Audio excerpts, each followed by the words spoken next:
Halo, Assalamualaikum. Saya Bella Amanda Nistian dari PSPNE 21 NIM 421311002. Mata kuliah Bahasa Indonesia dosen pengampu Ibu Masa Sembiring, SPD MPD.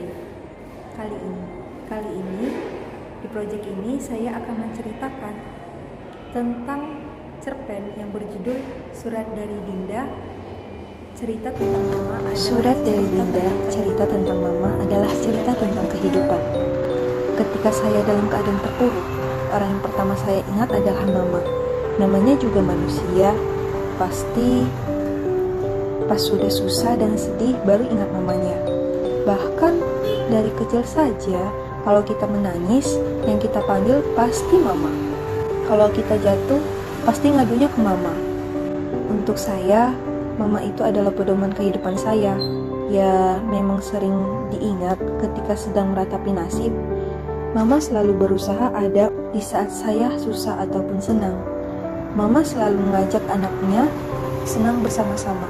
Tapi anaknya kalau lagi senang lupa sama mamanya. Yang justru diajak senang itu temannya lagi. Saya jadi teringat kelakuan saya di zaman dahulu terhadap mama saya.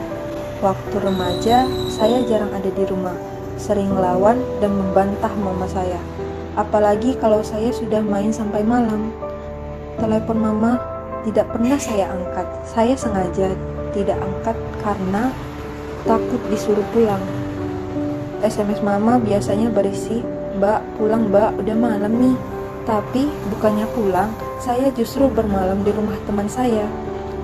Besoknya, ketika sampai di rumah dan ketemu mama sedikit ngomel atau mendekati saya untuk menasihati. Mama tidak pernah marah, tapi kalau sudah cuek ke saya, nah itu artinya mama sudah marah sekali sama saya. Kalau sudah begitu, rasanya tidak pernah senang dan tidak pernah enak sekali. Kalau diingat-ingat tentang bagaimana kelakuan saya waktu itu, memang bikin kesal sendiri sih. Gimana mama ya yang menghadapi saya ketika itu? Tapi itu kan dulu waktu saya belum sadar. Sekarang saya banyak belajar dari mama, apalagi pas saya sudah punya anak. Tadinya saya tidak pernah curhat dengan mama karena mama jarang berada di rumah. Sekarang mama jadi teman sharing tentang segalanya, tentang anak, tentang bagaimana membangun keluarga. Mama juga jadi cerita tentang kejadian-kejadian yang sebelumnya yang mama tutup-tutupi sejak saya masih kecil karena tidak ingin anak-anaknya resah atau gelisah tentang keretakan rumah tangga mama. Ternyata mama bisa menjadi teman untuk saya. Telat sekali ya saya menyadarinya, tapi tidak apa-apa. Kata mama, nggak ada kata terlambat untuk menjadi lebih baik. Di momen seperti ini membuat saya flashback lagi ke masa lalu. Asal muasal kenapa waktu remaja saya jarang ada di rumah, itu karena dari kecil tidak ada orang tua di rumah.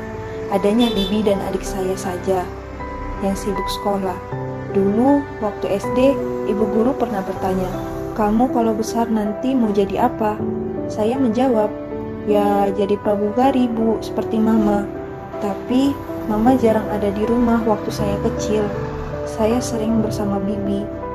Beranjak SMP, kalau guru bertanya lagi hal yang sama, saya jawabannya juga berubah menjadi pengusaha sukses. Lalu guru akan bertanya kembali, "Kenapa tidak jadi pramugari seperti mama?" Saya hanya diam dan menggelengkan kepala saya.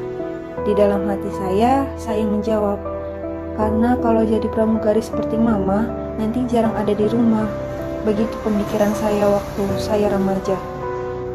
Pemikiran egois sih yang menurut saya itu membuat saya tidak bisa dinasihati sama orang tua. Nyatanya pada saat itu, mama sedang terpuruk dan sedang berjuang keras untuk mempertahankan keluarga karena kesalahan yang papa saya buat. Mama berjuang mempertahankan hati yang hancur, status, dan perekonomian keluarga. Dan mama tidak ingin anak-anaknya ikut terpuruk dan kesusahan. Kalau diingat, saya jadi menyesal sendiri. Dulu waktu remaja sangat nakal dan tidak mendengar apa kata mama. Mama yang lagi terpuruk pun harus lebih bersabar menghadapi kelakuan saya yang tidak bisa dibilangin. She is my real Wonder Woman.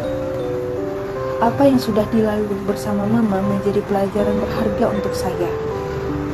Tidak sampai di sini, rasa kagum saya kepada mama sekitar 3 tahun 2 bulan yang lalu ketika pertama kali tangan diborgol, saya menangis. Bukan karena narkotika yang tertangkap, tapi perasaan menyesal karena telah mengecewakan mama. Saat itu, saya tidak kuat untuk menatap mama yang sedang berkaca-kaca. Saya bingung dan langsung menangis seketika. Saya tidak peduli dilihat oleh banyak orang yang kunjungan. Saat-saat itu adalah saat yang sangat terburuk yang pernah saya alami. Saya semakin bergetar ketika mama mulai peluk saya dengan erat. Saya merasa sangat bersalah. Lebih merasa bersalah lagi daripada dihukum sama hakim. Rasanya sakit sekali melihat mama menangis sambil dipeluk. Dan mama berkata, "Mbak pasti kuat. Mbak gak boleh menyerah. Gak boleh putus asa. Mbak anak mama yang paling kuat, pasti bisa lewati ini semua. Mbak yang pilih jalannya, harus tanggung resikonya." Speechless banget mendengarnya. Saya tidak bisa berkata apa-apa. Air mata yang turun justru semakin deras. Kalimat mama selalu saya pegang untuk menguatkan saya setiap saya mulai ragu dan sedih. Mama selalu hadir bahkan ketika saya berada di titik nol. Mama yang membuat saya bertahan. Mama yang akan mengulurkan tangannya untuk mengangkat saya di saat orang lain tidak memedulikan saya. Selama saya di sini pun, mama tidak pernah berhenti untuk mendukung saya. Inilah yang membuat saya ingin menjadi orang tabah, sabar, dan kuat seperti mama.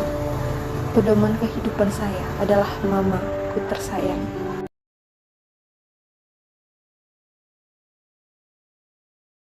Sekian cerpen dari saya, dan terima kasih.